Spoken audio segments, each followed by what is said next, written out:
ठीक है, स्टार्ट करते हैं। तो कैसे हो आप लोग? बढ़िया होंगे, ठीक है। देखो सीमेंट के बहुत क्वेश्चंस करा रहा हूँ, बहुत क्वेश्चंस इसलिए करवा रहा हूँ क्योंकि मुझे अपनी जबान की वैल्यू रखनी है। मैंने आपसे बोला कि जितने क्वेश्चंस मैं करवाऊंगा इन्हीं में से क्वेश्चंस आएंगे। तो अगर कल एक बच्चे का मैसेज आया कि सर आप इतने सारे क्वेश्चंस करा रहे हो, मैंने कहा अभी तो तुम 80 तक ही पहुंचो, मैं तो तुम्हें 170 तक सीमेंट के क्वेश्चन कराऊंगा, कंक्रीट में भी इतने कराऊंगा। और अगर जो मैं अपना कॉन्फिडेंस से बोलता हूं कि भैया सारे क्वेश्चंस मेरे लेक्चर्स में से आएंगे, तभी पॉसिबल होगा जब मैं आपको अच्छे से पढ़ाऊंगा, बहुत ज्यादा पढ़ाऊंगा। कम पढ़ा दूंगा तो फिर कॉन्फिडेंस किसी काम का नहीं है, कम पढ़ा दूंगा तो फिर वो मेरा ओवर कॉन्फिडेंस होगा कि मैं बोलूंगा इसमें से ये आएगा। दैट मीन्स अगर मैंने आपसे प्रॉमिस करा है कि यार जो मैं लेक्चर्स पढ़ा रहा हूँ इन्हीं को पढ़ो, इसके अलावा कहीं से भी पेपर नहीं आएगा, वो तभी पॉसिबल है जब मैं आपको अच्छा खासा लेवल पर पढ़ा रहा हूँ। तो हिम्मत मत आ। कल बच्चा बोलता है सर अभी आप इस सीमेंट के, अरे सीमेंट के तो अभी हम 80 क्वेश्चन पे 87 तक पहुंच चुके हैं, अभी तो कुछ कराया नहीं है, अभी तो 170 क्वेश्चन आने हैं इसके। तो हिम्मत मत मारो, एक बार सरकारी नौकरी निकाल लो, फिर मजे ही मजे। मेहनत सरकारी नौकरी में भी है, ऐसा मत सोचना कि सरकारी नौकरी मेहनत नहीं है, बहुत मेहनत है। पहले के जमाने नहीं रहे कि कभी गए या नहीं गए, डेली जाना पड़ेगा, डेली काम करना पड़ेगा, फिर भी बहुत मजे हैं, फिर भी बहुत अच्छा है, फिर भी बहुत अच्छा है। क्योंकि हमने तो देखे है ना प्राइवेट में काम करने वाले, हमने तो दोनों ही देखे हैं यार। देखो कंस्ट्रक्शन में प्राइवेट बहुत टफ है, ध्यान रखना। मिनिमम 12 घंटे कंस्ट्रक्शन में कहीं नहीं गए आपके, बहुत मेहनत करनी पड़ती है। मेहनत गवर्नमेंट में भी है, बट एटलीस्ट आपको 12 घंटे शायद ही काम करना पड़े, तो ध्यान रखना, ठीक है। क्वेश्चन नंबर हम 87 कर चुके थे ना। If you are asked to construct massive concrete train, जब भी बहुत ज्यादा कंक्रीट करते हैं, मैसिव कंक्रीट करते हैं, तो मैसिव कंक्रीट करने के लिए हम हमेशा लो हीट सीमेंट यूज करते हैं। शायद हमने क्वेश्चन कर लिया था, हाँ क्वेश्चन नंबर 88 पे आ चुके थे। क्वेश्चन नंबर 88 देखो, the object of curing. Curing के क्या क्या फायदे होते हैं? देखो सबसे पहले अगर हम बात करें तो क्या होता है, जब शुरुआत का टाइम होता है 8-10 दिन का, तो हीट ऑफ हाइड्रेशन बहुत ज्यादा होती है। तो जो हमारा वाटर सीमेंट रेशियो होता है, जो पानी होता है वो एकदम से उड़ता है, जो वाटर होता है वो इवोपरेट होता है। तो पानी अगर इवोपरेट होगा तो कंक्रीट आपका श्रिंक हो जाता है, श्रिंकेज, फिर श्रिंकेज क्रैक्स पड़ने चालू हो जाएंगे।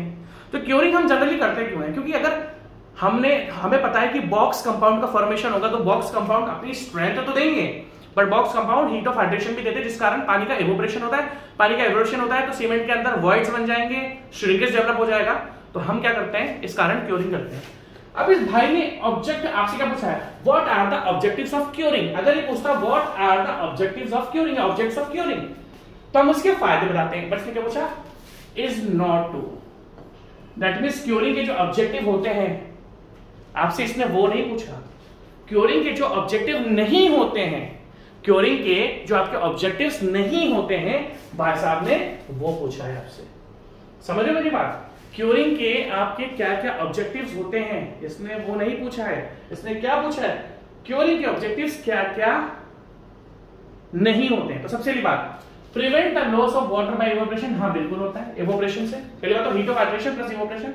Reduce the shrinkage of concrete, बिल्कुल होता है। अगर आप समझ रहे हो मेरी बात, reduce the shrinkage of cement concrete, ठीक है। अब मेरी बात ध्यान से सुनना, बिल्कुल। अगर पानी, देखो एक तो होते हैं ऑब्जेक्टिव्स, आपको मेरी बात ध्यान से देखनी पड़ेगी, आप प्लीज थोड़ी बात करें, ध्यान सुनना। एक होता है ऑब्जेक्टिव्स, उसने आपसे ऑब्जेक्टिव नहीं पूछे, क्यूरिंग के फायदे नहीं पूछे, उसने पूछे कौन सा पॉइंट फायदा नहीं है।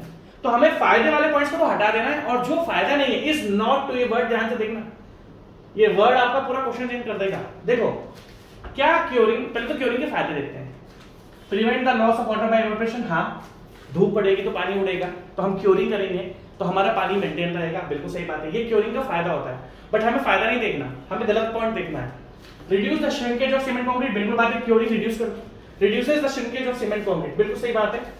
अगर आपकी क्यूरिंग आप ढंग से नहीं करोगे, देखो क्या लिखा है, रिड्यूस द श्रिंकेज। अगर क्यूरिंग नहीं करेंगे तो श्रिंकेज होगा, बट क्यूरिंग करते हैं तो रिड्यूस हो जाता है श्रिंकेज। देखो ध्यान से सुनना बात, क्यूरिंग नहीं करोगे तो कंक्रीट में श्रिंकेज बढ़ जाएगा, कंक्रीट करोगे और क्यूरिंग करोगे तो श्रिंकेज नहीं बढ़ेगा, दैट मींस रिड्यूस, सही ऑप्शन है। Preserve the properties of concrete, बिल्कुल सही बात है। जब आपको सिंपल सी एक बात पता है, जब क्यूरिंग का मेन मकसद क्या है, उसके अंदर क्रैक्स ना पड़े, उसके अंदर श्रिंकेज ना हो, दैट मींस कंक्रीट की जो प्रॉपर्टीज है वो आप बचा रहे हो। दैट मींस ये तीनों पॉइंट ठीक है, बट हमें 3 पॉइंट नहीं देखना, हमें गलत पॉइंट देखना है। नेक्स्ट लास्ट ऑप्शन देखना, reduce the strength of concrete, ये बता रहे हैं क्यूरिंग कंक्रीट की स्ट्रेंथ को रिड्यूस करता है। क्या ये सही पॉइंट है? नहीं, कंक्रीट तो मदद करता है ताकि स्ट्रेंथ ऑफ कंक्रीट मेंटेन रहे। कंक्रीट तो क्योरिंग तो मदद करता है ताकि स्ट्रेंथ ऑफ कंक्रीट मेंटेन रहे। इसमें लिखा है कि अगर आप क्योरिंग करोगे तो क्या क्योरिंग रिड्यूस करती है स्ट्रेंथ को? नहीं। दैट मींस ये तीनों ऑप्शन क्योरिंग के फेवर में है, ये एक ऑप्शन आपका क्योरिंग के फेवर में नहीं है, और ये ही आपका आंसर है, क्योंकि हमें वो पॉइंट चाहिए था जो क्योरिंग के फेवर में ना हो। क्योरिंग का बहुत अच्छा क्वेश्चन है, क्योरिंग के फायदे नहीं पूछे हैं, उसने क्योरिंग का आपसे नुकसान पूछा है, मतलब ऐसा पॉइंट पूछा है तो क्योरिंग से रिलेटेड नहीं है। Reduce the strength of concrete, no, curing does not reduce the strength of concrete. मैं ये नहीं बोलता कि स्ट्रेंथ ऑफ कंक्रीट को इंक्रीज करता है, मैं बोलूंगा हाँ स्ट्रेंथ को मेंटेन करने में preserves the properties of concrete फायदा करता है। Next question, the initial setting time of OPC आपको पता है 30 मिनट होता है। ऑर्डिनरी पोर्टलैंड सीमेंट का जो टाइम है वो इनिशियल सेटिंग टाइम का 30 मिनट है, और मैक्सिमम और फाइनल सेटिंग टाइम कितना है? 10 घंटा 600 minute. During the manufacturing of Portland cement, ठीक है, क्या काम होता है जिप्सम का? During the manufacturing of Portland cement, gypsum का रोल यह है, जिप्सम एक रिटार्डर है, adjust the setting time of cement. अगर हम पूछे कि जिप्सम का फायदा क्या है, जिप्सम क्या करता है? Gypsum adjust the, actually gypsum retarder है। जिप्सम क्या है? जिप्सम आपका रिटार्डर है। Gypsum adjust the setting time of concrete, बिल्कुल सही ऑप्शन है। अब देखो प्लास्टर ऑफ पेरिस आ रहा है, प्लास्टर ऑफ पेरिस आपको नहीं पढ़ना है क्योंकि मैं आपको लाइन में पढ़ाऊंगा और इसके बाद मैं आपको लाइन में क्वेश्चन स्टार्ट करूंगा, ठीक है? तो ये क्वेश्चन थोड़ा उसका है, विच ऑफ द फॉलोइंग, हाँ देखो आप ध्यान से देखना, आप कुछ चीजों को बहुत ही ज्यादा ध्यान से देखना पड़ेगा। Which of the following is added for the quick set, यार क्वेश्चन के ऊपर नीचे हो जाता है तो इसमें थोड़ा सा गड़बड़ है, ठीक है? Which of the following is added for quick setting of cement, ठीक है, ध्यान से देखना। आपको मैंने कल एक चीज बताई थी, सबसे पहली बात, दो चीज होती है, एक होता है एक्सेलरेटर, दूसरा होता है रिटार्डर। अगर हम एक्सेलरेटर की बात करते हैं तो एक्सेलरेटर से काम क्या होता है? फटाफट इनिशियल सेटिंग टाइम को कम कर देना और फटाफट सीमेंट को सेट कर देना या कंक्रीट को सेट कर देना। अगर हम बात करें which of the following is added for quick setting cement, अगर हम क्विक सेटिंग सीमेंट की बात करते हैं तो क्विक सेटिंग का मतलब क्या? तो जल्दी सेट हो जाए, 5 मिनट में ही सेट हो जाता है। मतलब एग्जांपल दे रहा हूं मैं आपको, जो ऑर्डिनरी पोर्टलैंड सीमेंट मान लो आपका 30 मिनट हो रहा है, वो 5 मिनट में सेट हो गया। That means ordinary Portland cement में तो रिटार्डर होता है आपका जिप्सम, और कल मैंने आपको एक्सेलरेटर्स बताए थे जो इनिशियल सेटिंग टाइम को कम कर देते हैं। तो याद रखना क्विक सेटिंग सीमेंट एक ऐसा सीमेंट होता है जो जल्दी सेट हो जाता है, और उसके अंदर ये कल मैंने आपको क्या बताया था, मेनली एल्यूमिनियम सल्फेट। ये एल्यूमिनियम सल्फेट नाम आपको ध्यान रखना है, aluminium sulphate is accelerator. Aluminium sulphate is an accelerator. Accelerator का काम क्या होता है? जो फटाफट सेटिंग करवाता है, मतलब सेटिंग मतलब वो वाली सेटिंग जो आप समझ रहे हो, सीमेंट कंक्रीट का सेटिंग कराता है, मतलब हार्डर होने में टाइम लगता है। अब फिर ये 92 क्वेश्चन थोड़ा लाइन का है, लाइन में इग्नोर करो, मैंने एक्चुअली लाइन के क्वेश्चन भी दे दिए हैं, तो लाइन के क्वेश्चन उसने थोड़ा बीच में ठूस दिया। लाइन अभी हम नहीं पढ़ेंगे, सीमेंट के बाद हम लाइन पढ़ेंगे और लाइन के बाद हम कंक्रीट पढ़ेंगे। सीमेंट के बाद हम लाइन पढ़ेंगे, लाइन के बाद हम कंक्रीट पढ़ेंगे, क्योंकि लाइन के क्वेश्चन कराने भी बहुत जरूरी है। और मैं आपको आज ही बोल रहा हूँ कि मुझे एक दो टॉपिक बता दो, कोई बीएमसी बच रहा है, क्योंकि फिर कंक्रीट के बाद मैं बीएमसी टोटली छोड़ दूंगा, क्योंकि मेरे अकॉर्डिंग सब कंप्लीट हो चुका है। आप बोल सकते हो आप सर आप कौन सा टॉपिक पढ़ाओ, मैं तो बीएमसी को स्टॉप कर दूंगा बिल्कुल, ठीक है? The density of cement is taken as, cement की डेंसिटी होती है 1440 केजी पर क्यूबिक मीटर, ध्यान रखना भाई। अगर हम आरसीसी की टीसीसी की बात करें या आरसीसी की बात करें तो इसकी क्या होती है? 2400 केजी पर क्यूबिक मीटर। अगर हम आरसीसी की बात करें क्या होती है? 2500 केजी पर क्यूबिक मीटर। बट अगर हम सीमेंट की डेंसिटी की बात करें तो सीमेंट की डेंसिटी कितनी होती है? 1440 केजी पर क्यूबिक मीटर, है ना? ये शायद हमने पहले भी क्वेश्चन कराया है, मुझे देखा हुआ लग रहा है, शायद ये क्वेश्चन हमने ये क्वेश्चन करा था क्या हमने डेंसिटी वाला, क्योंकि 1440 मुझे ऐसा लग रहा है कि मैंने आपसे आजकल में डिस्कस करा है। डिस्कस कराने के लिए मुझे एग्जैक्टली नहीं पता है, बट आप देख लेना, ठीक है? क्वेश्चन नंबर 94, द हाई, देखो बहुत ध्यान से देखना, ध्यान से देखना। सबसे पहले आप मुझे बताओ C3A, C3S एंड C2S शुरुआत में 24 घंटा मान लो, और हमने बोला है कि इस टाइम कंक्रीट अपनी मेन स्ट्रेंथ को गेन नहीं करता। अगर आपने एक चीज नोटिस करी है, हम किसी भी चीज की, चाहे वो कंक्रीट हो चाहे वो सीमेंट हो, हम उसके कौन से दिन की स्ट्रेंथ देखते हैं? 3rd डे की, 7th डे की और 28वें दिन की। ध्यान से देखना, बहुत ज्यादा ध्यान से देखना।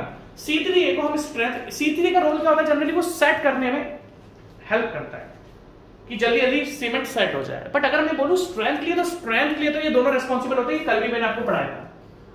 अब ध्यान से देखना, आपने जितने भी एग्जांपल्स देखे हैं, जितने भी क्वेश्चंस देखे आज तक, हम क्या देखते हैं, सीमेंट की 3rd डे स्ट्रेंथ कितनी है, 7th डे स्ट्रेंथ कितनी है, 28वें डे स्ट्रेंथ कितनी है।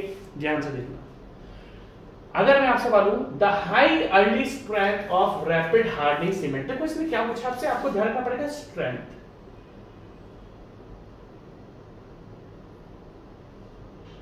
रैपिड हार्डनिंग सीमेंट की जो जल्दी सेट हो जाता है, लाइक जो हम सीमेंट का रोड कंस्ट्रक्शन में यूज करते हैं जनरली रैपिड हार्डनिंग सीमेंट। ध्यान से देखना, C3A को कभी भी हम स्ट्रेंथ के लिए रिस्पॉन्सिबल मत लो, देता तो है ही शुरुआत के 24 घंटे में, बट इसको मेनली कंसीडर नहीं करा जाता। तीसरे, अब जब हम 3 दिन की, कभी हमने देखा फर्स्ट डे स्ट्रेंथ, आप देखना कभी भी हम जब कोई सैंपल देखते हैं, हम कभी भी उसकी फर्स्ट डे स्ट्रेंथ नहीं देखते हैं, हम हमेशा क्या देखते हैं 3rd और 7th। अब ध्यान रखें 3rd और 7th की जो स्ट्रेंथ होती है वो होती है C3S की वजह से, 28वें दिन की जो स्ट्रेंथ होती है वो होती है C2S की वजह से। और रैपिड हार्डनिंग अपनी स्ट्रेंथ क्या करता है, जल्दी गेन कर लेता है। वो क्यों करता है, क्योंकि रैपिड हार्डनिंग के अंदर देखो ये तीसरा और 7वें दिन कौन स्ट्रेंथ दे रहा है, मेनली C3S। तो that means rapid hardening cement में आपका higher content of tri calcium silicate होना चाहिए। रैपिड हार्डनिंग में हमारे पास high percentage of tri calcium silicate आपका होना चाहिए, ठीक है जी। उसके बाद नीचे आपका 95 क्वेश्चन देखो, die calcium silicate, die calcium silicate hydrates rapidly नहीं। अब देखो C2S तो सबसे लास्ट में हाइड्रेट करता है, अगर हम C2S की बात करते हैं तो C2S तो सबसे लास्ट में हाइड्रेट करता है, सबसे पहले कौन हाइड्रेट करता है, C3A। हाइड्रेट मतलब जो भी अपना एक्टिव हो जाता है, सबसे पहले कौन एक्टिव होता है, C3A। सबसे पहले कौन एक्टिव होगा, C3A, फिर C3S, फिर C2S। तो सबसे पहले कौन हाइड्रेट होता है, C3A, फिर कौन हाइड्रेट होता है, C3S, फिर कौन हाइड्रेट होता है, C2S। C2S सबसे लास्ट में हाइड्रेट होता है। Hydrates rapidly, hydrates rapidly no, hydrates slowly, बहुत स्लोली होता है। Generates less heat of hydration, हाँ बिल्कुल सही बात है। Di calcium silicate generate less heat of hydration, बिल्कुल सही बात है, इसमें ज्यादा हीट ऑफ हाइड्रेशन आपकी नहीं होती। Hardens rapidly no, hardens slowly, hardens slowly. Last में 8वें 9वें 10वें दिन रोल में आता है C3S। C3S सालों तक चलता है, तो C3S का रोल सबसे कम होता है रैपिड हार्डन में, रैपिडली हार्डन में, ठीक है। तो हाँ ये सही, generate less heat of hydration, ये ऑप्शन ठीक है। अब डी ऑप्शन देख लेते हैं इसका एक बार, has less resistant to sulphate. नहीं नहीं नहीं, देखो आप भी ध्यान से देखो, अगर आप ध्यान से देखो तो 95 का आपके पास सबसे सुटेबल आंसर आपको क्या दिख रहा है, 95 का सबसे सुटेबल आंसर हमें दिख रहा है B, generate less heats of hydration. मैं दे रहा था कि all of the above something कुछ है तो नहीं, या ए और बी तो नहीं है, ठीक है। तो 95 का आंसर क्या है, B, generate less heat of hydration, ठीक है। अब ये बहुत अच्छा क्वेश्चन है, the fineness of cement can be found by serial number using, ठीक है, ध्यान से देखना। अगर हम फाइननेस की बात करें, आपको ध्यान से देखना पड़ेगा, अगर हम फाइननेस की बात करते हैं तो फाइननेस में क्या होता है, फाइननेस का सिंपल सा फंडा है, हम ये देखते हैं कि सीमेंट हमारा कितना ज्यादा ग्राइंड हुआ है, ठीक है। फाइननेस में हम क्या देखते हैं कि हमारा मटेरियल कितना ज्यादा ग्राइंड हुआ है। और अगर हम फाइननेस की बात करें तो फाइननेस के हमारे पास दो मेथड है, एक होता है सीव मेथड और एक होता है ब्लेंस। क्या होता है, एक होता है हमारे पास सीव मेथड, दूसरा होता है हमारे पास ब्लेंस एयर परमेबिलिटी मेथड। अगर हम आगे की बात डिस्कस करें फाइननेस की, तो फाइननेस हमारा एक होता है सीव मेथड से और दूसरा होता है ब्लेंस एयर परमेबिलिटी मेथड का, ठीक है। अब अगर हम आगे की बात डिस्कस करें, जो सीव मेथड है ना, इसमें हम क्या यूज करते हैं, 90 माइक्रोन्स। हम क्या करते हैं, 90 माइक्रोन सीव को, 90 माइक्रोन सीव को हम क्या करते हैं, शेक करते हैं और ये देखते हैं कितना परसेंट 90 माइक्रोन से पास हो गया। आप ध्यान रखना, मान लो x ग्राम्स आपने सीमेंट लिया, मान लो x ग्राम्स आपने सीमेंट लिया। जब हम x ग्राम सीमेंट लेते हैं तो x ग्राम में से हम, जब हमने क्या देखा फाइननेस किया हमारे पास, देखो ये क्या है, देसी जुगाड़, दिस इज देसी जुगाड़, देसी जुगाड़। ये इतना एक्यूरेट होता है जितना ब्लेंस एयर परमिटिविटी मेथड होता है। ब्लेंस एयर परफेक्ट होता है, ठीक है। फाइननेस की बात करते हैं तो सी मेथड में क्या होता है, मान लो हमने 100 ग्राम सीमेंट लिया तो 90 ग्राम इसमें से जब पास होगा ना, मान लो हमने 100 ग्राम्स ऑफ सीमेंट लिया तो 90 ग्राम्स पास होना चाहिए और 10% अगर आपका रिटेन होता है तो हम बोल सकते हैं कि सीमेंट अच्छा है। बट मान लो 80% पास हुआ, 20% रिटेन कर दिया तो हम बोलेंगे सीमेंट की फाइनेंस बेकार है। दैट मींस लिमिट क्या है, 10% तक। सीव्स में जो आपके पास लिमिट है वो 10% तक ही है। अब एक क्वेश्चन क्या बनता है, द फाइनेंस ऑफ सीमेंट। अब ध्यान से देखा, हमने देखा ब्लेंस एयर परमिटिविटी का तो कोई रोल है नहीं, इसको काटता हूं। क्वेश्चन है सीव से, the fineness of cement can be find out by the sieve analysis. Sieve कितने की होती है, 90 माइक्रोन्स की होती है। 90% पास होना चाहिए, 10% रिटेन। मान लो 95% पास है तो भी ठीक है यार, कोई दिक्कत नहीं है, बट 90% तो पास होना ही चाहिए, तभी वो बोलेंगे हाँ इसकी फाइनेंस अच्छी है, the cement has good finance. अब इसने आपसे, अगर आप ध्यान से देखो तो इसने आपसे क्वेश्चन में क्या पूछा है, the fineness of cement can be found out by sieve analysis using. अगर आप ध्यान से देखोगे तो इसने आपसे सीव नंबर पूछा है, सीव नंबर। इसने आपसे सीव की साइज नहीं पूछी है। अब इस क्वेश्चन में देखो, मुझे भी सीव साइज पता है। अगर आप ध्यान से बोलोगे कि सीव नंबर क्या, तो मेरे को 6 और 10 में से कुछ ध्यान आ रहा है।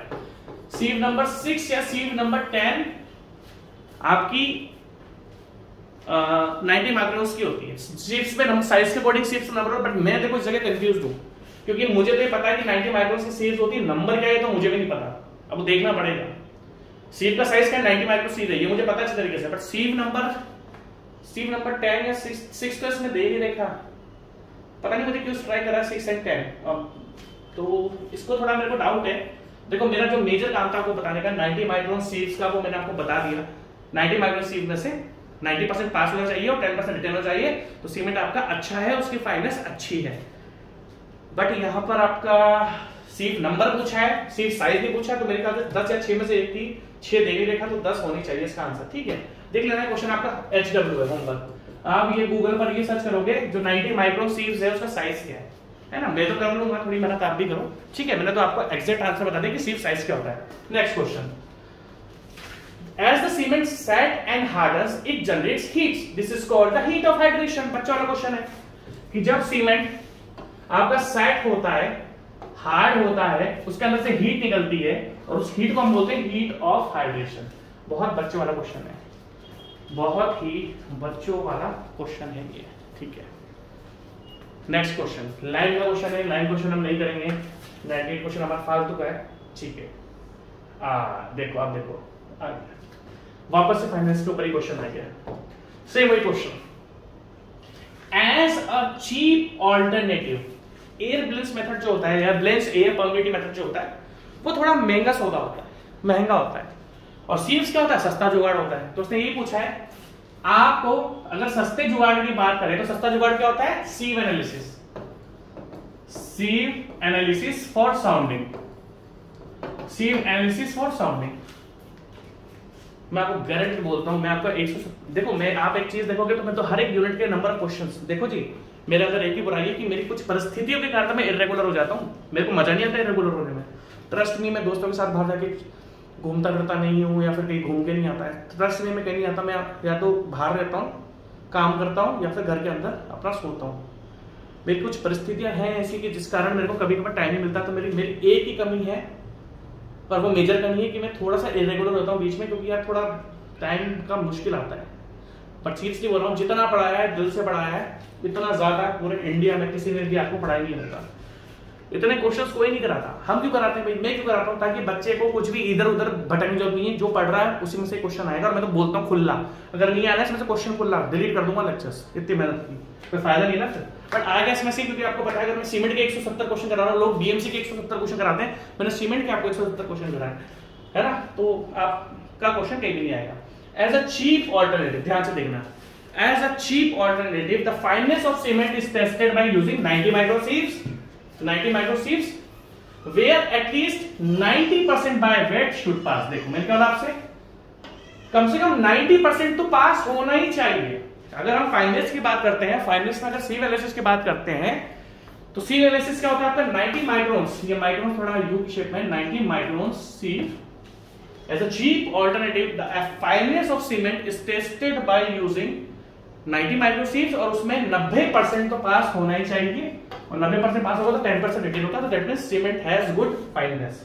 Next question, to construct a massive dam, massive dam के लिए वही लो हीट सीमेंट, वही बच्चों वाला क्वेश्चन है, क्या करोगे, लो हीट सीमेंट, बच्चों वाला क्वेश्चन है, इसमें हम इतना टाइम नहीं लगाएंगे, ध्यान से देखना। Most important constituent of cement are, अगर हम बात करते हैं मोस्ट इंपोर्टेंट कॉन्स्टिट्यूएंट की, तो सिंपल सी बात है, देखो इंपॉर्टेंट तो सभी है, चाहे हम बात करते हैं C3A की, अगर आप ध्यान से देखोगे तो इसमें बॉक्स नंबर आपको देके रखे हुए हैं, यहाँ मेरे को सेक दूंगा, पानी पीने को प्यास बहुत ज्यादा लग रही है, मेरे को ना 10 मिनट बाद प्यास लगने लग जाता है, आज तो 20 मिनट हो गया। ठीक है, हम कौन सा क्वेश्चन करते हैं, एक दिन प्लान छूट गया यार, हम थे क्वेश्चन नंबर 101 पे, ठीक है। Most important constituent of cement, देख लो, अगर हम बात करते हैं मोस्ट इंपोर्टेंट की, तो दैट मींस सीमेंट की या कंक्रीट की स्ट्रेंथ लेनी चाहिए। अगर हम सीमेंट या कंक्रीट की स्ट्रेंथ की बात करें तो उसमें दो कॉन्स्टिट्यूएंट बहुत इंपॉर्टेंट होते हैं, कौन कौन से, एक होता है C3S, दूसरा होता है C2S। जैसे कि मैंने आपको बोला कि रोल C3A का ज्यादा रोल नहीं होता स्ट्रेंथ में, होता है शुरुआत के 24 घंटे में हल्की फुल्की, बट हम पहले दिन के स्ट्रेंथ के बेस पर आगे का काम नहीं करते, हम 3rd day, 7th day, 28th day की स्ट्रेंथ पर काम करते हैं। तो जो इंपॉर्टेंट है वो है ये दोनों, तो इन दोनों को देखो C3S, C3S, C3S, ये C3S एंड C2S, ठीक है। Weight of one bag of cement 50 kilo का होता है, वॉल्यूम मैंने आपको बताया रखा 34.722 लीटर्स, दैट मीन 35 लीटर्स या 0.035 क्यूबिक मीटर, ठीक है। Weight of one bag of cement 50 KG का एक बैग होता है, वॉल्यूम मैंने आपको बताया रखा 35 लीटर का, ठीक है। Fineness test of cement gives us, ठीक है, ऑप्शन दे देते हैं इसके, ठीक है, rate of hydration, durability of concrete, ठीक है। फाइनेस्ट टेस्ट की बात करें तो फाइनेस्ट टेस्ट हमें क्या बताता है, सिंपल सा फंडा है, फाइनेस्ट टेस्ट का एक सिंपल सा मतलब है क्या, वर्केबिलिटी, ठीक है। हाँ, देखो ध्यान से देखना, अगर फाइनेस्ट टेस्ट की हम लोग बात करते हैं तो फाइनेस्ट टेस्ट का मतलब क्या होता है कि जितना ज्यादा कंक्रीट फाइन होगा उसमें उतनी ज्यादा तो क्या होगा, मोर स्ट्रेंथ,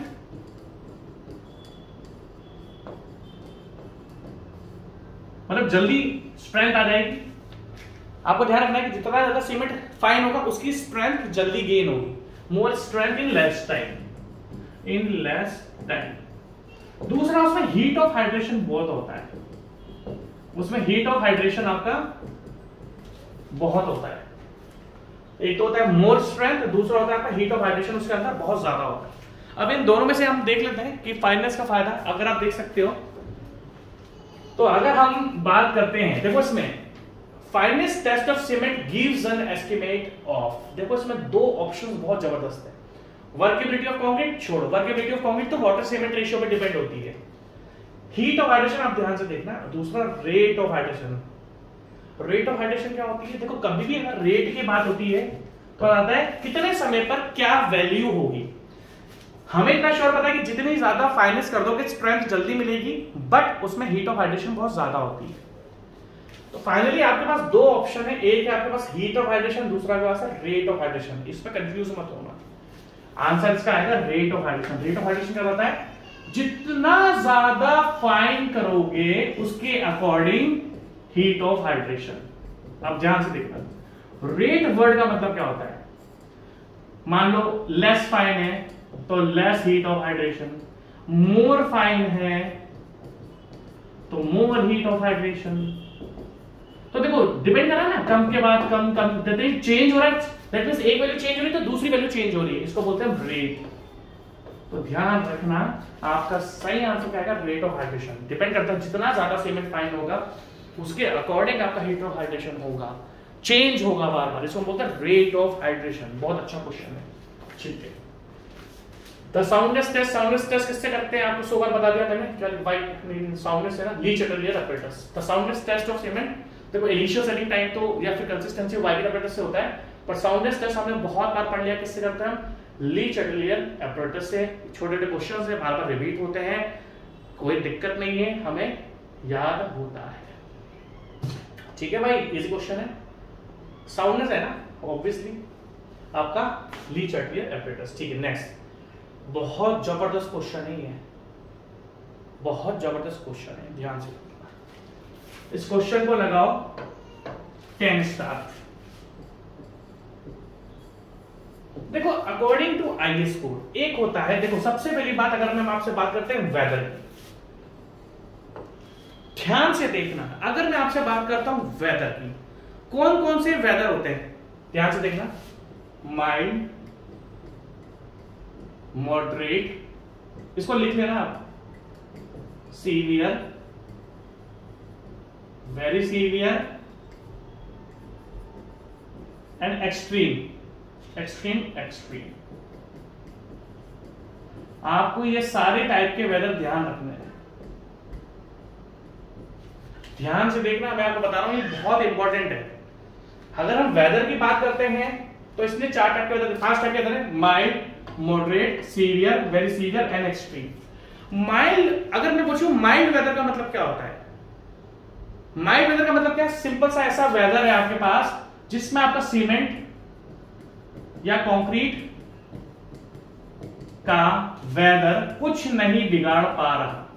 दैट मीन्स ना वहां पर ज्यादा बारिश हो रही है, वहां पर जहां पर आपने कंस्ट्रक्शन करा है वहां ना केमिकल्स है, ना वहां पर सी है, आप समझ रहे हो। देखो माइल्ड का मतलब क्या है, जहां पर हमारा सीमेंट या कंक्रीट का वेदर कुछ नहीं बिगाड़ सकता। क्या मतलब है, थोड़ी बहुत बारिश हो रही है, थोड़ी बहुत धूप निकल रही है, इस टाइप के वेदर को हम बोलते हैं माइल्ड। और माइल्ड में क्या होता है कि हमारा सीमेंट हो या कंक्रीट हो, हमें बिल्कुल भी फर्क नहीं पड़ता है। अब देखो मॉडरेट, जहां पर बहुत ज्यादा बारिश होती है या स्ट्रक्चर आपका पानी के अंदर है, अंडर वाटर या इन वाटर। अगर हम मॉडरेट की बात करते हैं, देखो माइल्ड का मतलब क्या है, थोड़ी बहुत बारिश है खत्म, थोड़ी बहुत धूप आई खत्म। ऐसा वेदर जो हमारे कंक्रीट स्ट्रक्चर्स का कुछ नहीं कर पा रहा है उसको हम बोलते हैं माइल्ड वेदर।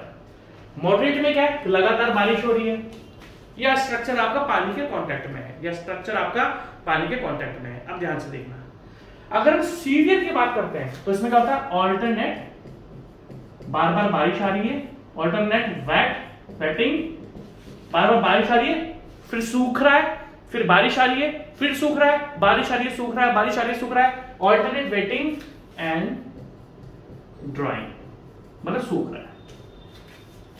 वेरी सीवियर का मतलब क्या होता है कि जो आपका स्ट्रक्चर है वो सी में है, समुद्र के अंदर है।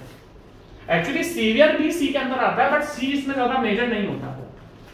अगर हम सी की बात करें, समुद्र में तो बहुत सारे नमक होते हैं, सल्फेट्स होते हैं ना, सल्फेट बहुत ज्यादा होता है नदी के अंदर। तो वेरी सीवियर का मतलब क्या है कि जो स्ट्रक्चर आप बना रहे हो वो आपका समुद्र के अंदर है। और एक्सट्रीम का होता है कि स्ट्रक्चर आपका केमिकल्स के कांटेक्ट में है, केमिकल्स भी तो डैमेज करते हैं हमारा। सबसे पहले तो आप पूरा लिख लो, क्योंकि मेरे पास जगह कम है और आपको मिटाना पड़ेगा। लिख लो आप, ये मैंने आपको लेक्चर्स के टाइम में पढ़ाया था और अभी भी आपको पढ़ा रहा हूं, ध्यान से देखना। ये 5 टाइप के वेदर डिफाइन होते हैं और ये बहुत जबरदस्त क्वेश्चन है, आईएएस, जेईई हर एक में आता है, इसका कोई हिसाब नहीं इस क्वेश्चन का, हर एग्जाम में ये क्वेश्चन मिलता है आपको। और सीमेंट को मजाक में समझना, अरे मैं भी सीमेंट के साउंडनेस वाइडनेस के 4-5 क्वेश्चन करा के फ्री हो लेता, नहीं, मेरे को तो यार आपको चाहिए कि आप सारे क्वेश्चन करके आओ, और वो तभी पॉसिबल होगा जब आप मेरे से मतलब मेरे को फॉलो करोगे, जो मैं पढ़ा रहा हूँ पढ़ोगे। पहले तो आपने लिखना, ठीक है। अब ध्यान से देखना, according to IS code weather के अकॉर्डिंग कौन सा होता है, mild, moderate, severe, very severe and extreme. ये तो हो गया आपका वेदर। अब कंक्रीट स्ट्रक्चर क्या होता है, एक होता है पीसीसी प्लेन सीमेंट कंक्रीट, दूसरा होता है आपका आरसीसी रीइंफोर्समेंट सीमेंट कंक्रीट। देखो मैं आपको चार्ट बता रहा हूं, वेदर, पीसीसी, आरसीसी, इन सब का चार्ट बता रहा हूं। अब देखो अकॉर्डिंग टू आईएस कोड, अगर आपका वेदर माइल्ड है, अगर आपका वेदर माइल्ड है तो पर मान लो 1 क्यूबिक मीटर का पीसीसी बना, मान लो 1 क्यूबिक मीटर का पीसीसी बना और 1 क्यूबिक मीटर का आपका, दैट मींस अगर मैं बोलूं पीसीसी या आरसीसी का जो वॉल्यूम है वो आपका 1 क्यूबिक मीटर का घोल बना रहे हो। 1 क्यूबिक मीटर का वॉल्यूम आप या तो पीसीसी या 1 क्यूबिक मीटर का आप आरसीसी, इन दोनों को बना रहे हो, या तो पीसीसी बनाओगे या आरसीसी बनाओगे। ध्यान से देखना, या तो 1 क्यूबिक मीटर का पीसीसी बना रहे हो या 1 क्यूबिक मीटर का आरसीसी बना रहे हो। अगर मान लो आपने 1 क्यूबिक मीटर इसका वॉल्यूम बनाया पीसीसी का, प्लेन सीमेंट कंक्रीट का, तो आईएस कोड क्या बोलता है 220 केजी पर क्यूबिक मीटर तो सीमेंट, दैट मींस हमने पीसीसी कितना बनाया था 1 क्यूबिक मीटर, हमने पीसीसी कितना का बनाया था 1 क्यूबिक मीटर। तो आईएस कोड क्या बोलता है कि अगर आप पीसीसी यूज कर रहे हो तो माइल्ड वेदर में आप मिनिमम 1 क्यूबिक मीटर के अंदर, जो 1 क्यूबिक मीटर आप पीसीसी यूज कर रहे हो उसमें 220 केजी सीमेंट तो आप लोगे ही लोगे। अगर अब हम बात करते हैं आरसीसी की, आरसीसी देखो इंपॉर्टेंट स्ट्रक्चर है, उसमें हमें स्ट्रेंथ भी ज्यादा चाहिए होती है, इसमें होता है मिनिमम 300 केजी पर क्यूबिक मीटर। तो माइल के अकॉर्डिंग देखो आईएस कोड क्या बोलता है कि अगर आप 1 क्यूबिक मीटर का पीसीसी बना रहे हो तो उसके अंदर 220 केजी तो सीमेंट का होगा ही होगा। ये सीमेंट कंटेंट है, ये तो मैं बता रहा हूं, ये सीमेंट कंटेंट है, माइल है, पीसीसी है, 220 केजी सीमेंट आपको लेना पड़ेगा, सीमेंट कंटेंट है, ये ध्यान रखना है ना। दूसरी बात अगर हम बात करते हैं मॉडरेट की, तो मॉडरेट में क्या आपका 240 केजी पर क्यूबिक मीटर और ये सेम है 300। अब आप ध्यान से देखना, अगर अब हम सीवियर की बात करते हैं, ध्यान से देखना, अगर अब हम सीवियर क्या करते हैं तो होता है 250 320। देखो बढ़ेगा, शुरुआत में अगर आप देख सकते हो तो आरसीसी की शुरुआत की जो दो वैल्यूज हैं वो सेम है, बट ये नीचे की जो थर्ड वैल्यू है देखो ये तो बढ़ रही है, 220 240 250, ठीक है, 260 और ये 280, 260 और ये 280, ये तो थोड़ा बहुत बढ़ रहा है। बट इसमें अगर आप आरसीसी पे देखोगे तो ऊपर की जो दो वैल्यूज है लाइक माइल्ड और मॉडरेट के लिए आपको जो मिनिमम सीमेंट कंटेंट रखना है पर cubic metre volume of RCC आपको कितना रखना है 300 300, ये 320 है, ये 340 है, ये 360 है। सबसे पहले बना लो इसको, सबसे पहले बना लो, बहुत इंपॉर्टेंट क्वेश्चन है, बहुत ही ज्यादा इंपॉर्टेंट। हमने क्या पढ़ा आईएस कोड में अकॉर्डिंग टू वेदर, अगर आप पीसीसी प्लेन सीमेंट कंक्रीट या आरसीसी बना रहे हो तो आपके पास मिनिमम सीमेंट कंटेंट इतना तो होना ही चाहिए। आप क्वेश्चन देखना, क्वेश्चन देखो आप, the minimum quantity of cement content आ गया ना, मैंने आपको क्या बताया minimum quantity of cement content need in 1 cubic metre, हमने भी जो पढ़ा वो 1 क्यूबिक मीटर के लिए पढ़ा है, ऑफ रीइंफोर्समेंट हमने आरसीसी का पढ़ा है, पीसीसी का पढ़ा है, which is expose to sea water. Sea water का मैंने आपको कौन सा बताया था, वेरी सीवियर, और एक्सट्रीम किसमें था, जब हमारा कंक्रीट स्ट्रक्चर केमिकल्स के कांटेक्ट में है। जब हम वेरी सीवियर की बात करते हैं दैट मींस स्ट्रक्चर हमारा सी वाटर के कांटेक्ट में, सी वाटर में भी बहुत सारे डिफरेंट टाइप्स ऑफ सॉल्ट्स होते हैं जो हमारे कंक्रीट को डैमेज करते हैं। और अगर हम बात करें तो हमें कितना होना चाहिए, 340 केजी सीमेंट तो होना ही चाहिए प्रति क्यूबिक मीटर ऑफ कंक्रीट, और इस ऑप्शन में 340 के ही देकर रखा हुआ। तो अगर हम इसको और बढ़ा सकते हैं ना, देखो 340 ऑप्शन में मैंने तो आपको आईएस कोड के अकॉर्डिंग बताया, पर इसने कहीं पर भी 340 नहीं लिखा हुआ है, तो हम क्या करेंगे, हम क्या करेंगे भैया, सिंपल सी बात है, ऑप्शन में कम, देखो ये तो मिनिमम रखना है ना, मिनिमम, इससे कम नहीं घटा सकते ना, इससे थोड़ा और बढ़ा दो, ऑप्शन में क्या देख रखा है 350। बहुत अच्छा क्वेश्चन, ये तो मिनिमम है ना, मिनिमम को कम नहीं कर सकते, मिनिमम को कम नहीं कर सकते, वो तो कम ही है ऑलरेडी, थोड़ा बढ़ा दो। तो देखो इसने 340 देकर रखा है, तो 340 तो है नहीं, तो 350 हमने टिक कर लिया। 300 पर नहीं आ सकते, क्यों नहीं आ सकते, ये मिनिमम है, इससे कम पर हम नहीं जा सकते।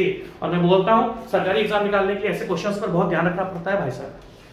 मेरी तो भगवान ने थोड़ी सी मदद कर देना, और तो मैं रेगुलर हो जाऊं, भगवान को जैसा कर रहे हैं यार जादू कि मेरे को तो सुबह शाम टाइम मिले, तो तुम भी रिक्वेस्ट करा करो यार। बीच में हेल्थ इश्यूज बहुत जबरदस्त हुए थे भाई साहब, मेरे 1-1.5 महीना तो भाई साहब, 1-1.5 जो मैंने झेले ना हेल्थ इश्यूज, वो तो भैया भगवान किसी को ना दिखाए, मैंने तो हिम्मत करके थोड़ा बहुत झेल भी लिया यार। हेल्थ साथ में रहनी चाहिए ना, थोड़ा प्रेयर करो आप भी यार भगवान से मेरे लिए, ठीक है। Next question, white cement should है, बहुत जबरदस्त क्वेश्चन है, बहुत ही जबरदस्त क्वेश्चन है। देखो भाई व्हाइट सीमेंट क्या होता है, व्हाइट सीमेंट क्या होता है भैया, व्हाइट होता है। आप एक चीज देखना, आपकी जो मदर है, मम्मी है, जब वो कपड़े धोती है, आप लोग भी कपड़े धोते होंगे, आप लोग तैयारी कर रहे हो, आप लोग भी कपड़े धोते होंगे, ऐसा तो है नहीं कि आप लोग कपड़े नहीं धोते होंगे। आप जब अपने कपड़े धोते हो तो आपके पास स्पेशली कुछ व्हाइट कलर के कपड़े होते हैं। अगर मैं आपसे पूछूं कि आपके पास व्हाइट कलर की शर्ट है और एक रेड कलर की शर्ट है, व्हाइट कलर की शर्ट है और एक रेड कलर की शर्ट है, और ये रेड कलर की शर्ट आपने ली थी कनाट प्रेस से 140 रुपए में, और ये व्हाइट शर्ट हमने ली है ज़ारा की,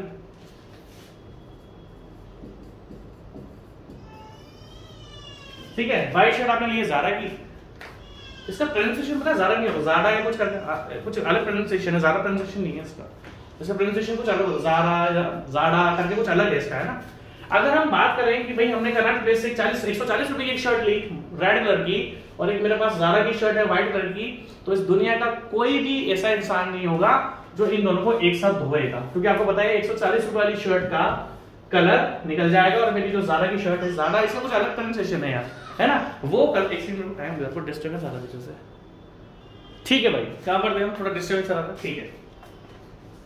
तो भाई कोई भी ऐसा बच्चा नहीं होगा जो इतनी महंगी व्हाइट शर्ट को अपना रेड कलर के साथ धोए, क्योंकि आपको पता है कि उसका कलर तो निकलेगा ही निकलेगा। अगर हम बात करें, ध्यान से देखना, व्हाइट सीमेंट की, तो व्हाइट सीमेंट में हमें ऐसा इंग्रेडिएंट सबसे कम रखना पड़ता है जिसकी वजह से व्हाइट कलर खराब ना हो जाए। तो याद रखना, व्हाइट सीमेंट में अगर मैं पूछूं सबसे ज्यादा क्या होता है, वही लाइम होता है 65%, लाइम है, सिलिका है, एल्यूमिना है, सब इसके अंदर रहता है। सिलिका 21%, एल्यूमिना 4 से 5%। बट इसमें एक जो हमारा इंग्रेडिएंट ऑर्डिनरी पोर्टलैंड सीमेंट में होता है, इसके अंदर भी होता है, बट एक इंग्रेडिएंट जो है हमारा, हमें वो बचा कर रखना पड़ता है, कौन सा, आयरन ऑक्साइड। आयरन ऑक्साइड इसके अंदर कितना होता है, 0.26%। आयरन ऑक्साइड हमारा कितना होता है, 0.26%। क्यों कम होता है व्हाइट सीमेंट में iron oxide? Because iron oxide gives या imparts रेड कलर। हम व्हाइट सीमेंट, देखो व्हाइट सीमेंट को हम डेकोरेशन के लिए यूज करते हैं, और डेकोरेशन में हम कभी भी ये नहीं चाहेंगे कि उसके अंदर रेड कलर आ जाए। व्हाइट सीमेंट तो व्हाइट ही होगा ना भाई, सर्फ एक्सेल जैसी सफेदी आनी चाहिए उसके अंदर, नहीं है कह रहे टाइड जैसी सफेदी। अब तो शायद टाइड आता है क्या आजकल, अब तो टाइड जैसी सफेदी तो तभी मिलेगी ना जब आप आयरन ऑक्साइड, क्योंकि आयरन ऑक्साइड भैया ठीक है स्ट्रेंथ के लिए जरूरी है, बट वो हम ओनली 0.26% रखते हैं, because iron oxide imparts red colour. अगर आपने आयरन ऑक्साइड बढ़ा दिया तो आपका व्हाइट सीमेंट व्हाइट नहीं रह पाएगा, ठीक है। एल्यूमिनियम ऑक्साइड क्या है आपका, एल्यूमिना, ठीक है। सिलिका क्या है, SiO2, ठीक है। तो इन चीजों को ध्यान से देख लेना। मैग्नीशियम ऑक्साइड क्या है, कम होता है, कितना, 1.30। देखा ना मैग्नीशियम ऑक्साइड, ये होता है 1.30, ये होता है 1.30। एल्यूमिनियम ऑक्साइड मैंने आपको 4% बता ही दिया है, और आयरन ऑक्साइड कितना होता है 0.26। तो ध्यान रखना आयरन ऑक्साइड सबसे कम रहेगा। आई होप मैंने आपको आंसर, देखो ये बच्चा इसको रटता है, रटना नहीं है, समझना है, because iron oxide gives red colour, ठीक है। The purpose of soundness test, क्या पर्पस होता है साउंडनेस टेस्ट का? अगर मैं आपसे पूछूं साउंडनेस टेस्ट का पर्पस क्या होता है? साउंडनेस टेस्ट का एक ही पर्पस होता है, साउंडनेस टेस्ट ये डिटरमाइन करते हैं उसके अंदर फ्री लाइन और मैग्नीशिया तो नहीं है। भाई अगर हम बात करते हैं फाइनेस टेस्ट की, सॉरी साउंडनेस टेस्ट की, फाइनेस नहीं, फाइनेस तो फाइन ग्राइंडिंग दिखाता है कितना ग्राइंड हुआ है। अगर हम फाइनेस, यहां पर साउंडनेस है, साउंडनेस टेस्ट क्या दिखाता है कि भैया सीमेंट आपका साउंड है या अनसाउंड है। साउंड का मतलब होता है कि एक्सपेंशन नहीं होगा, एक्सपेंशन नहीं होगा। अनसाउंड का मतलब क्या है, एक्सपेंशन होगा,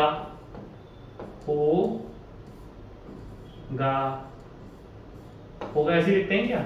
अब देख लेना यार, मेरे को तो पता नहीं, हिंदी थोड़ी गड़बड़ मेरी।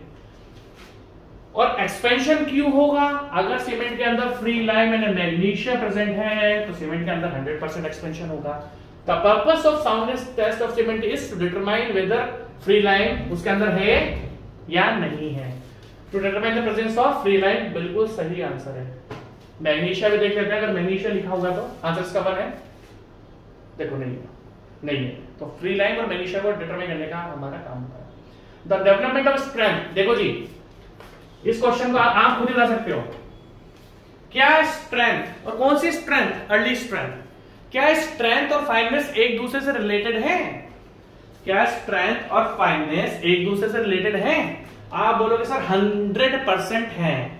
जितना ज्यादा सीमेंट फाइन होगा उतनी ज्यादा उसकी स्ट्रेंथ मिलेगी, ज्यादा मिलेगी और जल्दी मिलेगी। जितना ज्यादा सीमेंट आपका फाइन होगा उतना ही डायरेक्टली प्रोपोर्शनल है। फाइननेस बढ़ेगी, अर्ली स्ट्रेंथ बढ़ेगी। The development of strength of cement and its fineness are directly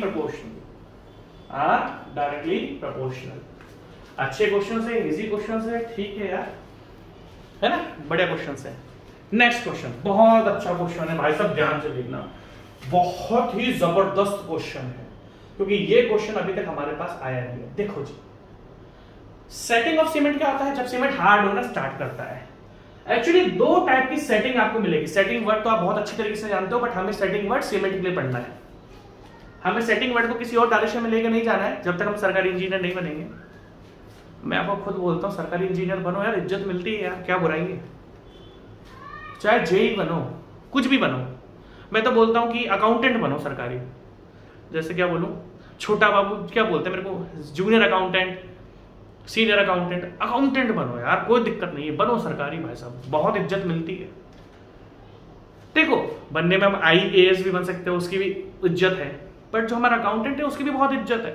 सरकारी एम्प्लॉय की इज्जत बहुत है, जॉब सिक्योरिटी है। मान लो इंडिया में कुछ ऐसी स्थिति आ जाती है कि किसी कारण बहुत लॉस होता है, तो भाई गवर्नमेंट जॉब, गवर्नमेंट एम्प्लॉय की तो सैलरी आती है, थोड़ी कट जाएगी बट आएगी जरूर। तो ऐसा नहीं है कि गवर्नमेंट एम्प्लॉय की सैलरी नहीं कट सकती, बिल्कुल कट सकती है। देखो दो चीज अपने दिमाग से निकाल देना हमेशा, कि गवर्नमेंट जॉब जाती नहीं है, हाँ आसानी से नहीं जाएगी, बट बड़ा कांड करोगे तो 100% जाएगी। ये कभी मत सोचना कि गवर्नमेंट जॉब जाती नहीं। टर्मिनेशन होते हैं सरकारी नौकरी में, अगर कुछ मेजर कांड कर दोगे ना, बहुत बड़ा कांड कर दोगे जिसकी वजह से बहुत नुकसान हो रहा है, तो आपको टर्मिनेशन मिल जाएगा जॉब से। तो पहली बात तो सरकारी नौकरी को प्राइवेट जॉब समझ के ही करना। ये मत सोचना कि मेरी जॉब कहीं जा नहीं सकती है, बिल्कुल जा सकती है। टर्मिनेशन होते हैं, हमने अपनी आंखों से बहुत लोगों को टर्मिनेट होते हुए देखा है। देखो दो चीज होती है, एक होता है सस्पेंड 6 महीने के लिए हो गया, आधी सैलरी आती रहती है। मैं प्योर सेंट्रल गवर्नमेंट की और सेंट्रल गवर्नमेंट की, मैं स्टेट गवर्नमेंट की आपको बता रहा हूँ। मेरा पड़ोसी था, वो 6 महीने उसको आधी सैलरी मिली थी, वो सस्पेंड हुआ था। मैं जब कोटा में था तो उनके बच्चों को मैं ट्यूशन पढ़ाता था। मैंने अपनी ट्यूशन की शुरुआत 2007 में कर दी थी। 2007 में मैंने पढ़ाना स्टार्ट कर दिया था, बच्चों को होम ट्यूशन पढ़ाता था मैं, पड़ोसियों के बच्चों को। तो उसके फादर जो थे बच्चों के, वो सस्पेंड हुए थे, आधी सैलरी आती है उसमें। बट आज की तारीख में क्या है, ये मत सोचना कि सस्पेंड ही होंगे, कांड हो गया तो टर्मिनेट भी होते हैं भाई, ध्यान रखना। तो सरकारी नौकरी को ज्यादा मजाक ही मत समझ लेना कि मेरा तो कुछ हो ही नहीं सकता, बिल्कुल हो सकता है। कांड मत करना, बड़े इज्जत के साथ करना सरकारी नौकरी की। हाँ ठीक है भाई, चालू करते हैं। बहुत ही धांसू क्वेश्चन है, जितने क्वेश्चन मैंने लिए हैं वो सारे धांसू है, बट उनमें से भी कुछ और जबरदस्त क्वेश्चन भी है। अगर हम बात करते हैं व्हाट इज, देखो दो टर्म पढ़ा रहा हूं मैं आपको। एक होता है फ्लैश सेटिंग और दूसरी होती है फॉल्स सेटिंग। आपको बहुत ही ज्यादा ध्यान से देखना पड़ेगा। देखो फ्लैश सेटिंग क्या होती है, देखिए फॉल्स का मतलब क्या होता है, ट्रू और फॉल्स। ट्रू मतलब सही, फॉल्स मतलब गलत। ट्रू मतलब सही, फॉल्स मतलब गलत। अब देखो पहले मैं आपको फॉल्स सेटिंग पढ़ाता हूं। जैसे जैसे सीमेंट हार्ड होना स्टार्ट होता है, कब होता है, जब उसके अंदर बॉक्स कंपाउंड बन जाते हैं तो सीमेंट हार्डन होना स्टार्ट करता है। जैसे बॉक्स कंपाउंड का फॉर्मेशन हो गया, सीमेंट हार्डन होना स्टार्ट होता है, साथ में हीट ऑफ हाइड्रेशन भी निकलती है, ठीक है भाई। जैसे जैसे बॉक्स कंपाउंड बनेंगे वैसे वैसे आपका कंक्रीट या सीमेंट आपका हार्डन होना स्टार्ट होगा, प्लस उसके अंदर से हीट भी निकलेगी, ठीक है भाई। अब आप मुझे एक बात बताओ कि मान लो आपका सीमेंट ओनली हार्ड हो रहा है और उसके अंदर हीट ऑफ हाइड्रेशन नहीं है। भाई जैसे जैसे सीमेंट हार्डनेस होता है, टाइट होना चालू करता है, तो उसके अंदर से हीट ऑफ हाइड्रेशन निकलती है ड्यू टू बॉक्स कंपाउंड, और ड्यू टू बॉक्स कंपाउंड ही हार्डन होना स्टार्ट होता है। बट मान लो आपका सीमेंट या कंक्रीट तो हार्ड तो हो रहा है, बट उसके अंदर से हीट ऑफ हाइड्रेशन नहीं निकल रही है, हीट ऑफ हाइड्रेशन नहीं निकल रही है। दैट मींस हमें तो पता है कि फंडा क्या बोलता है, हार्ड होगा तो हीट ऑफ हाइड्रेशन निकलेगी। मान लो हार्ड तो हो रहा है बट हीट ऑफ हाइड्रेशन नहीं निकल रहा, इसको हम बोलते हैं फॉल्स सेटिंग, कि सीमेंट हार्ड तो हो रहा है बट आपका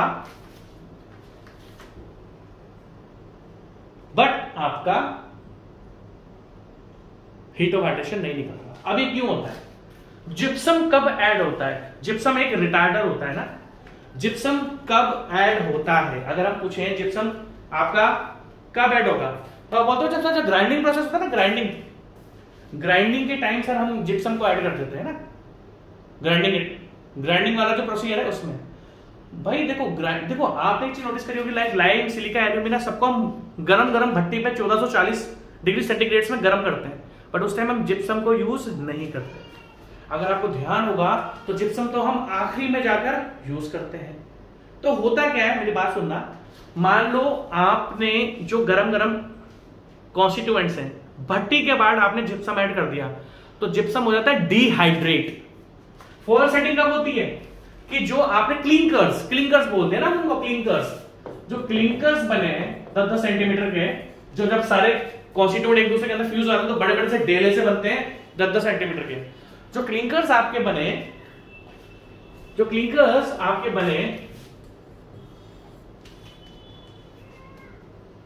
वो गर्म है, और गर्म से डायरेक्ट आपने जिप्सम ऐड कर दिया, तो जिप्सम हो जाता है डिहाइड्रेट, मतलब उसके अंदर का मॉइस्चर खत्म हो जाता है जिप्सम के अंदर का, और इस कारण फिर होती है फॉल्स सेटिंग। फॉल्स सेटिंग का मतलब क्या है कि हार्ड तो होगा बट हीट ऑफ हाइड्रेशन नहीं दिखेगी आपको, इसका बोलते हैं false setting, and which is due to dehydration of gypsum, and false setting is due to dehydration of gypsum. अब फ्लैश सेटिंग क्या है? When you add less amount of gypsum, जब आप जिप्सम को कम ऐड करोगे, मान लो आपने 0.5% ही ऐड कर दिया, मतलब कम ऐड करा, जब आप जिप्सम को less amount of gypsum added,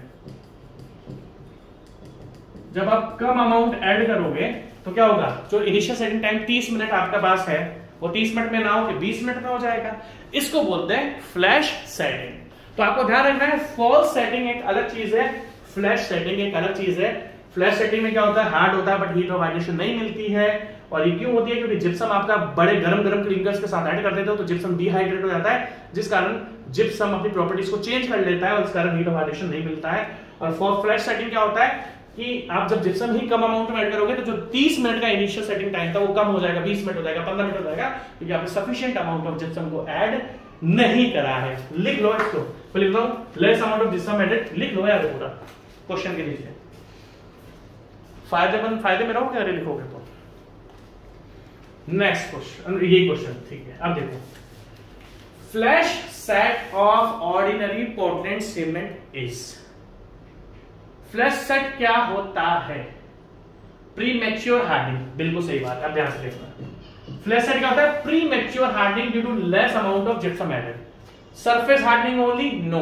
hardening without development of heat of hydration, ये भाई साहब फॉल्स है, ये फॉल्स सेटिंग है, फॉल्स सेट। देखो ध्यान से, ये जो क्वेश्चन है ना, hardening without development of heat of hydration, ये फॉल्स सेट होता है, ये फ्लैश सेट नहीं होता है। तो फ्लैश सेट क्या होता है? Premature hardening. बहुत ही अच्छा क्वेश्चन है, आपको लिख लो, ये आपके काम आएगा। मुझे पानी पीने से ना, मुझे प्यास बहुत लगती है। ठीक है यार, कॉल आ गया थोड़ा, अभी रिलेटिव का कॉल आ गया तो वो आने वाले हैं, ठीक है। अब देखो मैं आपसे कोई डिस्कस कर लेता हूँ, ठीक है, यहाँ डिस्कस करते हैं, ठीक है। आप मुझे ये बता देना, देखो मेरी प्लानिंग सुन लो। सीमेंट अभी हम कर रहे हैं, कितने दिनों बाद ब्लैक पेन देखना आपने। सीमेंट के बाद मैं लाइम कराऊंगा, लाइम के बाद मैं कंक्रीट कराऊंगा। एक्चुअली बाकी तो सारे टॉपिक्स के हमारे पास क्वेश्चन कंप्लीट हैं, ये 3 टॉपिक के नहीं है। अगर आपके पास कोई और टॉपिक है जो आपको लगता है कि सर ये मेरे स्टेट के लिए इंपॉर्टेंट है, तो वो टॉपिक आप बता दो, क्योंकि जब अगर मैंने बीएमसी खत्म कर दी, क्योंकि मेरे अकॉर्डिंग तो क्या, मुझे तो पता है कि 3 लास्ट टॉपिक हैं। जैसे ही आप देखो, मैं एक टॉपिक इसमें हमारा कर सकता हूं, ग्लासेस। आप बोलोगे तो ग्लासेस कराऊंगा, नहीं बोलोगे तो मैं ग्लासेस नहीं कराऊंगा। यहां पर मैं बीएमसी बहुत लंबे समय के लिए स्टॉप कर दूंगा, क्योंकि मेरा बीएमसी में फिर कुछ भी नहीं बचेगा। मेरा बीएमसी स्टेज 2 भी कंप्लीट हो चुका होगा, और बीएमसी भी हो सकता है 6-7 महीने के लिए, 8 महीने के लिए, 9 महीने के लिए, 1 साल के लिए रुक जाए। आज आपको समझा रहा हूं, आपके पास मौका है क्योंकि मेरे सीमेंट कंक्रीट और लाइन के क्वेश्चंस बचे हुए हैं। तो सीमेंट मेरे कंप्लीट होने वाला है, फिर मैं लाइन चालू करूंगा, फिर मैं कंक्रीट चालू करूंगा और उसके बाद मैं आपका क्लासेस देखूंगा। अगर आप बोलोगे तो करा दूंगा, नहीं बोलोगे तो नहीं कराऊंगा। उसके बाद बीएमसी आप मान लो पूरा 1 साल के लिए स्टॉप हो जाएगा। आपके पास समय अभी है। मेरे पास दूसरे सब्जेक्ट भी बहुत पेंडिंग है कंप्लीट कराने के लिए, मेरे पास दूसरे सब्जेक्ट भी पेंडिंग है कंप्लीट कराने के लिए। तो आप मुझे सोच समझकर बता देना, क्योंकि इसके बाद मैं स्टील, सर्वे, ट्रांसपोर्टेशन, इरिगेशन सब स्टार्ट करूंगा धीरे धीरे करके। ठीक है भाई, टेक केयर, बाय बाय।